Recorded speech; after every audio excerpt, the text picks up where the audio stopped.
Bueno, señores, la auditoría que entregó la Cámara de Cuentas a la Procuraduría General de la República relacionada con la forma en que se administraron los recursos en la OMSA es escandalosamente reveladora, porque muestra una serie de datos que obviamente confirman mucho de lo que se había venido denunciando a través de los medios de comunicación inicialmente y después a través de la denuncia que hizo el abogado Junior Ramírez, asesinado el año pasado, en octubre del año pasado. Se entiende que producto precisamente de esa denuncia que hizo relacionada con los actos de corrupción en los que supuestamente se incurría dentro de esta organización del Estado.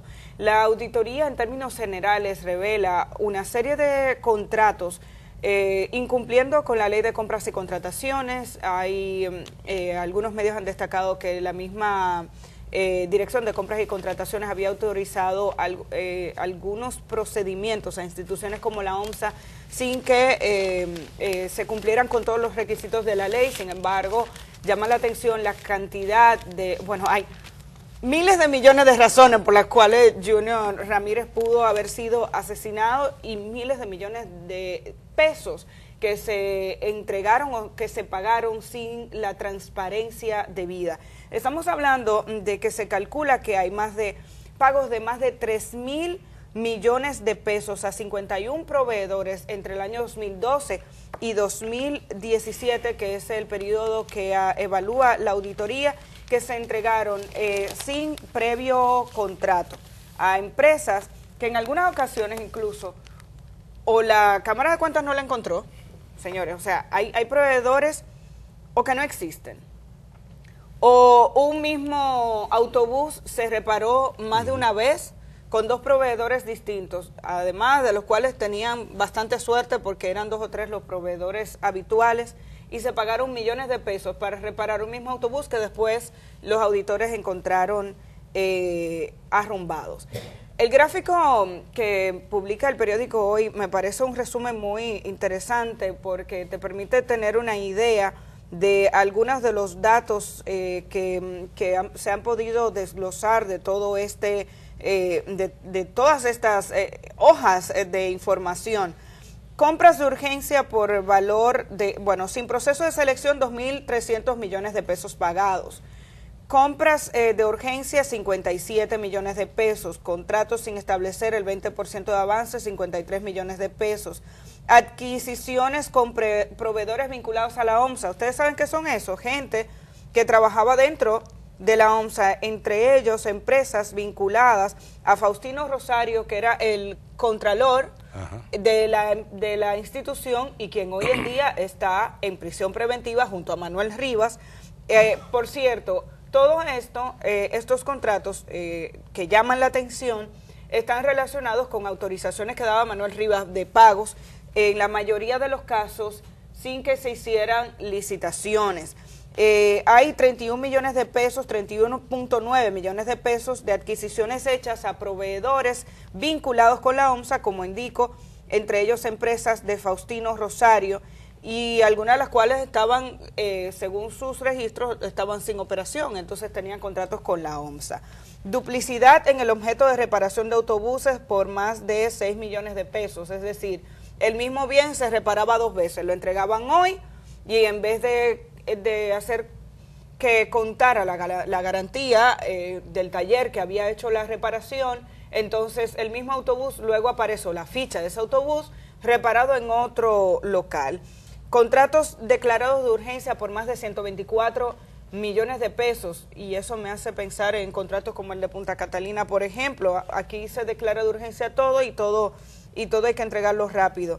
Empresas adjudicadas sin comprobación de la entidad, es decir, sin comprobar que existía, y pagos relacionados que ascenderían alrededor de los 8 millones de pesos. Son algunos de los datos que revela esta auditoría de la Cámara de Cuentas, que si bien es cierto que la Procuraduría General de la República indica que tiene que revisar cada uno de los datos entregados para confirmar que se ha realizado este proceso conforme a lo que establece la ley, hay que insistir que es la misma Procuraduría General de la República la que ha indicado que, siendo la Cámara de Cuentas el órgano que se supone que debe realizar este tipo de procedimientos, es el órgano que garantiza y certifica que ese levantamiento es formal y es oficial, y demostraría que por lo menos en términos de procedimientos se ha incurrido en una serie de faltas que posteriormente pueden llevar al Ministerio Público a comprobar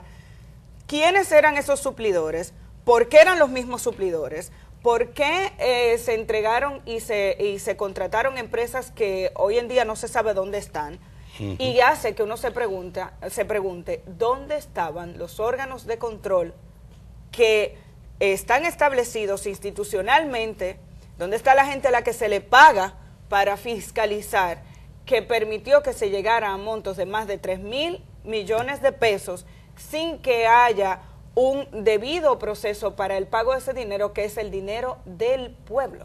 Así es una suma cuantiosa y estamos hablando, hay que recordar, del periodo de agosto del año 2012 hasta octubre del pasado año 2017, y esa auditoría que se hace bajo la administración o durante el periodo de Manuel Rivas es la que indica esa cantidad de dinero, alrededor de 3.000, algo más de 3.000 millones de pesos que fueron manejados de manera irregular, violando todas las disposiciones que establece la ley de compras y contrataciones en esa materia.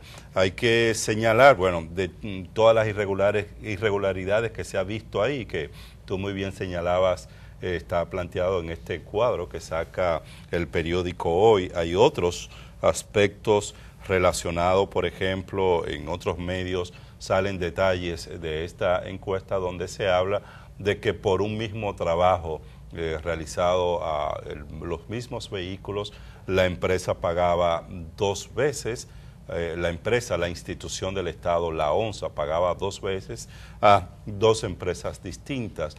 Ya tú hacías referencia a cómo personas que estaban vinculadas a la ONSA instalaban empresas para dar el servicio a esta institución, y estamos hablando, ya tú hacías referencia, por ejemplo, al coronel Faustino Rosario, el del área financiera, gerente financiero de la ONSA, que tenía una empresa o tiene una empresa que se llama Compañía Ramel Corporation SRL, que se dedicaba a brindar servicios, a vender juguetes, t-shirt, desayunos, almuerzos, picaderas, etcétera, etcétera, a la ONSA, y que se establece un monto de alrededor de 17.2 millones de pesos que le fueron pagados a estas personas y a otras personas vinculadas a la ONSA que también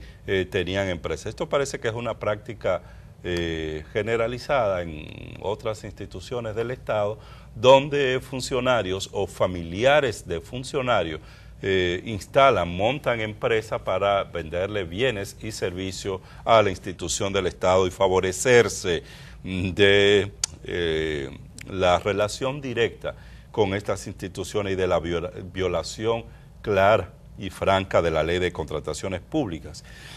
Tú hablas de que desde contrataciones públicas se tomaron decisiones que de alguna manera favorecen este tipo de prácticas e instituciones como la ONSA. Y en el caso específico de la ONSA, nos referimos a una resolución de la anterior administración de contrataciones públicas no preciso el año, pero si mal no recuerdo es del año 2008.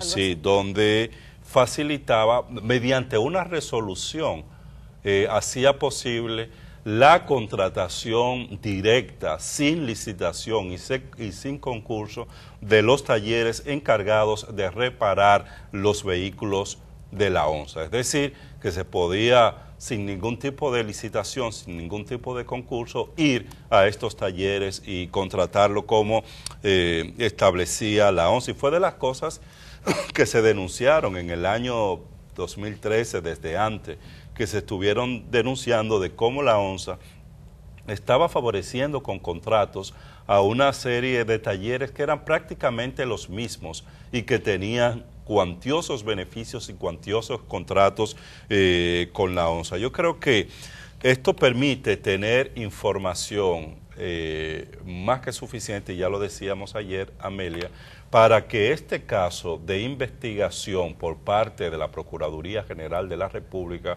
pueda estar mucho mejor sustentado y se amplíe no solo al caso que destapó esta situación, que fue el asesinato del abogado Junior Ramírez, y a partir del cual se ha sometido a la justicia, se le ha aplicado medidas de coerción a varios miembros y funcionarios de la ONCE, entre ellos Manuel Rivas, está Argenis Contreras, que había estado siendo perseguido y fue detenido la pasada semana en Nueva York y los otros vinculados.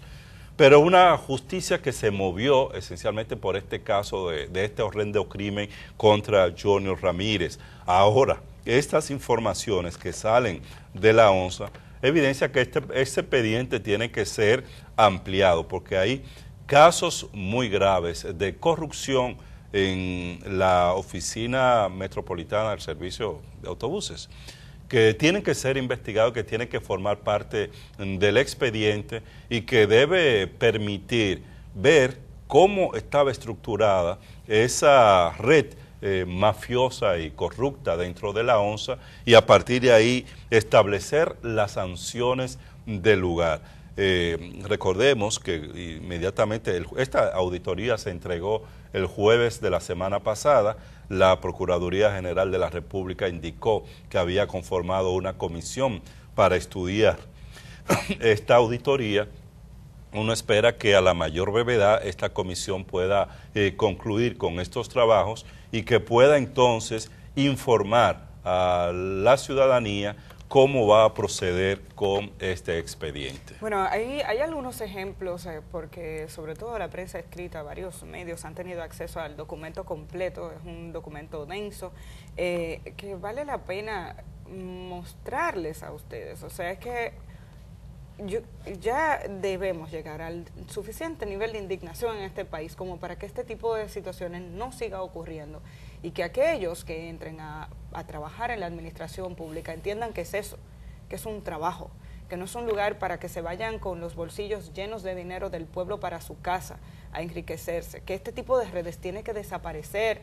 Y además estamos hablando de gente que no solamente está dentro llenándose los bolsillos, es un nivel de codicia y de avaricia que además se desborda, y encuentran amiguitos afuera, empresarios que entran en la jugada, o supuestos empresarios que entran en la jugada, que establecen empresas o que de carpetas simplemente para ofrecer un servicio exclusivamente a algunas instituciones gubernamentales con el objetivo de hacerse de ese dinero, que es el dinero que paga la gente en un país donde el 80% de la población gana menos de 15,000 pesos, por no contar los que ganan hasta 10,000, y hay gente que es capaz de involucrarse en redes como estas. Yo creo que esto tiene que cambiar. Y esta semana, porque no hemos hablado de lo que se acaba de detectar en aduanas, gente que trabajando ahí adentro entraba a vehículos sin que pagaran los impuestos adecuados, y gente de dinero que entraba a vehículos costosos sin querer pagar los impuestos que corresponden. Entonces entra todo el mundo, no solamente el que trabaja en el gobierno, es que hay gente afuera que le gusta el jueguito y que entra en el jueguito, y que por eso no quiere que esto se resuelva, porque hay mucha gente afuera que se beneficia también. Aquí, en algunos de los reportes, además de la reparación de autobuses, que sí, la verdad es que la cantidad de datos que uno tiene a mano es impresionante. Hay 30 autobuses de la OMSA que fueron contratados y pagados para reparación y que fueron encontrados por los auditores en un solar. 30, sin personal, maquinaria ni taller para realizarle los trabajos requeridos. 30 autobuses de la OMSA que fueron contratados y pagados para reparación, que los encontraron los auditores en un solar. Se cuestionan cuál era el papel de los auditores de la Contraloría General de la República que estaban dentro de la OMSA, que permitieron que esto ocurriera. Obviamente al final se determinará que de todo lo encontrado es delito y que no. En la adjudicación a vinculados, el informe que dice la Cámara de Cuentas encontró contratos por más de 31 millones relacionados con vinculados a la misma institución. A Ramel Corp que es representada por José Esteban Valenzuela Alcántara, se le adjudicaron 6 contratos para la compra de juguetes, t-shirts, desayunos, picaderas, almuerzos y rotulaciones de autobuses por alrededor de 18 millones de pesos. Según esta publicación, este es un empleado de la institución. En esa revisión, tanto de la declaración jurada de su patrimonio en su condición de funcionario público depositada en la Cámara de Cuentas el 28 de noviembre del 2016, ese es el gerente financiero, se evidencia que la señora Roselena Peña es la esposa de Faustino Rosario, gerente financiero de la OMSA. A la empresa Pharma S JHR Express le pagaron 11 millones de pesos para el suministro de productos farmacéuticos. Se determinó que Roselena Peña, que es la esposa de Faustino, y Carmen Rosario Díaz, hermana de este, aparecen como las 2 socias de esta empresa. Y así sigue el escándalo. Así siguen la cantidad de contratos que revela esta auditoría que están vinculadas a personas ligadas o directamente con la institución. Pero también hay un conjunto de suplidores, entre los que está el señor Zorrilla, que es el que está en este momento siendo investigado de manera directa por el caso Junior Ramírez, porque es el que aparece en los videos y quien supuestamente recibió el encargo de Manuel Rivas para el pago de 1 millón de pesos para que Rivas, ¿cómo se llama? Junior Ramírez dejara de lado la demanda, ¿no? Las empresas de Zorrilla aparecen varias veces, pero hay 2 o 3 suplidores que digamos que eran los claro, favorecidos. Pero es que llama poderosamente la atención la variedad, la multiplicidad de formas que existían en esta institución para defraudar al Estado Dominicano y para desviar cuantiosas sumas de dinero tal y como lo indicábamos. Y tú hacías referencia a algo, Amelia, que hay que insistir en esto, y es el tema de órganos de control y de fiscalización del Estado Dominicano, que si no funciona la lucha contra la corrupción, la prevención de la corrupción no va a ninguna parte, porque muchas veces nosotros nos concentramos, y es importante que la sociedad así lo haga, en que opere la justicia, en que funcione la justicia, pero la justicia debe operar o debe funcionar ya cuando se ha cometido un hecho de corrupción. Nosotros tenemos que avanzar hacia un Estado donde no se llegue a tener los niveles de corrupción que se han destapado en distintas instituciones del país, y la única manera, o instituciones públicas, la única manera de llegar a esos niveles de corrupción, bueno, es combinar la sanción, evitando cualquier forma de impunidad en la justicia dominicana, pero al mismo tiempo controlando y evitando que en el día a día esto ocurra. ¿Y por qué señalamos esto? Bueno, por lo siguiente, el periódico Hoy destaca que, y es así, porque en el término de cómo se diseña, cómo está diseñada la estructura del Estado es así, en cada institución del Estado, y sobre todo aquellas que manejan cuantiosa cantidad de recursos, pero en cada institución del Estado hay una unidad de fiscalización y de control de la Contraloría General de la República, que es control interno, que es la que está ahí, que te determina y te establece si se puede hacer o no se puede hacer un pago, si ese pago que se piensa hacer o ese contrato que se piensa firmar está acorde con lo que establecen las leyes, y fundamentalmente la ley de compras y contrataciones y otras leyes del país. Y esa unidad de la Contraloría General de la República es la que te da el visto bueno.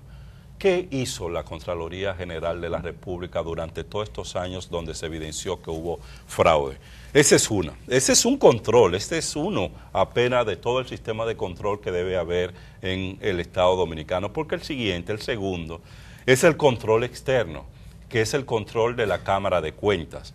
Y la Cámara de Cuentas hace esta auditoría porque estalla este escándalo, hay un crimen, y la Procuraduría General de la República solicita a la Cámara de Cuentas que haga una auditoría, cuando la Cámara de Cuentas primero debió hacer esta auditoría hace tiempo por los escándalos y los rumores que ya había con relación a ONSA, Pero no solo por escándalo o por rumores de corrupción en las instituciones, la Cámara de Cuentas debería periódicamente estar realizando auditoría de todas las instituciones públicas del país, de manera que se determine si esas instituciones están cumpliendo o no están cumpliendo con el manejo pulcro de los recursos del Estado. Es la única forma de darse cuenta, y para eso es que se tiene a la Cámara de Cuentas, y no basta, no es suficiente el argumento de que no existen recursos, de que hay recursos limitados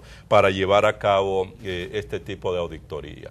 Pero tienes también a la Dirección Nacional de Compras y Contrataciones Públicas, que casi siempre actúa de oficio a partir de denuncias que provienen de proveedores del Estado o de otras instituciones del Estado, y ciertamente se puede alegar que hay debilidades en materia de la legislación para darle una mayor competencia y fortaleza a esa institución para que pueda intervenir en las demás instituciones públicas, pero se requiere de un rol, sobre todo en este tipo de casos, más activo de la dirección. O sea, es decir, tres mecanismos que existen en el Estado de control y de fiscalización que lamentablemente no funcionan.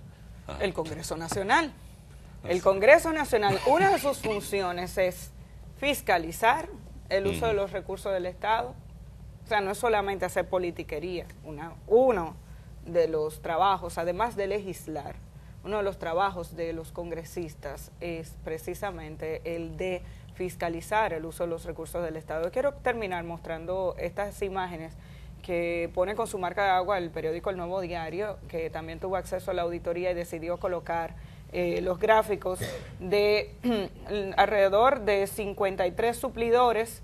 Pero fíjense las dos últimas columnas, ¿no? Dicen, proceso de selección, aunque la D en el primer caso lo marca, en el segundo se ve. Proceso de selección, y la última dice, regularidad del proceso. La cantidad de noes que hay es impresionante. Regularidad en el proceso, en prácticamente todos dicen no. Alguien citaba que, por ejemplo, en el caso de Autosama, es uno de los suplidores que obtuvo uno de los contratos mayores, por eso está subrayado, porque el trabajo destaca esto, pero en el caso de Autosama, que recibió un contrato por 80 millones, dice que hubo licitación, y dice regularidad en el proceso, y dice sí, es de los pocos casos. Si nuestra productora se va desplazando hacia abajo en ese cuadro, se darán cuenta que en la mayoría de los casos, si van subiendo, ahí está en el 11, el 12, usted se dará cuenta que los montos son extraordinarios. Por ejemplo, ese de CIS Comercial, no conozco la empresa, dice 77, el número 11. El 11, el 11, exacto. Está subrayado, es uno de los contratos mayores, 77 millones de pesos, compra de urgencia, regularidad del proceso, no. Y así usted va a ver compra directa o compra de urgencia en la mayoría de los casos, y por tanto, cuando se siga desplazando, se darán cuenta que en la mayoría de los casos, salvo muy pocos ejemplos, hay un sí en la regularidad del proceso. Ciudadano dominicano, ¿hasta cuándo usted va a permitir que este tipo de situaciones ocurra? ¿Hasta cuándo los dominicanos y dominicanas vamos a continuar entendiendo que así es como ocurre, que así es como se administra el Estado? Mientras la DGI persigue a la gente que tiene dos trabajos y ahora le dice, que ¿cómo es que no sabían lo de la ley? Que de eso tenemos que hablar luego. Gente que tal vez con los dos trabajos es que empata lo que puede cubrir su mes, ahora resulta que debe pagar más dinero que lo que entendía, porque ese tipo de información incluso debe darse y debe educarse a la población para que tenga un conocimiento pleno de ese tipo de datos que viene ofreciendo la DGI en estos días para indicarle a la gente que ahora tiene que pagar y que tiene que pagar una multa. Así, el ciudadano no tiene opción. El que paga impuestos en este país no tiene opción. Va al supermercado, paga. Va a la compra de un servicio, paga. Paga y le cobran un 18% de ITEVIS por la mayoría de los servicios. Paga. Aquí la gente nada más le sacan el dinero de los bolsillos y viene la TCS y que te descuentan. Si trabajas en dos sitios, como el sistema es solidario, te descuentan de los dos sitios. La gente le sacan el dinero. para que el Estado lo administre. Así. Y 2 o 3 personas llevándose el dinero del que trabaja. Eso no es justo. No es justo, y por eso en este país las cosas tienen que cambiar, y de la única forma en que pueden cambiar es si los ciudadanos siguen exigiendo que haya transparencia, siguen plantándose y exigiéndole al Estado que funcione de una manera diferente. De lo contrario, aquí no va a cambiar nada. Y han comenzado a hacerse sustituciones y que si cambian funcionarios, pero uno tiene que preguntarle al presidente Danilo Medina, ¿por qué esperó a que hubiera un muerto en la OMSA para sustituir a Manuel Rivas? Uno le tiene que preguntar a la Cámara de Cuentas por qué, habiendo denuncias claras, con ejemplos que eran de verdad relevantes en los medios de comunicación, no se habían hecho las auditorías del lugar a la anterior Cámara de Cuentas. ¿Qué pasa con la Contraloría General de la República? Ha dicho que va a responder esta semana, porque obviamente tiene que tener acceso a toda la información. Es un derecho que tiene la Contraloría de evaluar. Pero yo creo que aquí tenemos mucha idea, una muy buena idea de lo que pasaba en la OMSA, como lo que pasaba en el CEA y continuaba pasando hasta que hubo 3 muertos, y como ha ocurrido en muchos ejemplos que hemos dado en estos días. Esto va a cambiar el día que los ciudadanos de este país se planten y digan que hasta aquí llegaron.